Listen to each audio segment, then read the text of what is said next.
দেখেন আমাদের সারা বাংলাদেশের বাঘ নাসিরউদ্দিন পাটোয়ারি, তিনি আমাদের প্রধানমন্ত্রী এবং মির্জা আব্বাসকে নিয়ে কি বলেছেন, উপরে ভিডিওটা দেওয়া আছে, মনোযোগ দিয়ে শুনেন।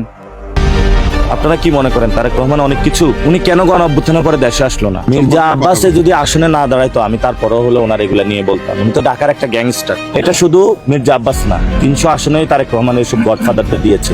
কমিশনার কাইয়ুম কি ভালো লোক? স্বদেশ প্রপার্টিজদের দখল করছে। এই যে সাদেক হোসেনের খোকা, কালকে এক মহিলা আমার কাছে এসে কান্না করতেছে, 7জন টিচারকে হলো স্কুল থেকে তারা বের করে দিয়েছে। এই যে খোকা পুত্র জমিদার, এই যে কি যেন ওনার নাম, ইশরাক, বেয়াদব একটা ইশরাক।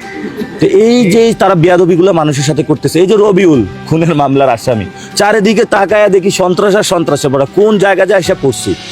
এখন আফগানিস্তানে যখন কেউ অ্যাসাইনমেন্টে আসে, সে আইসা দেখে কোন জায়গায় যে পা দিলে মাইন। আমি হলে এই অবস্থায় আছি। শাহজাহানপুরের দিকে যায়, ওইখানে একটা মাইন, ধানমন্ডির দিকে আরেকটা মাইন, উত্তরার দিকে জাহাঙ্গীরকে লাগায় রাখছে, ঢাকা 20 একজনকে। সবগুলো তো দেখেন গডফাদার, অনেক আগে নিতে পারতাম। আমি কাঠ ঘর পুড়িয়ে রাজনীতিতে এসেছি, আমি করতেছি।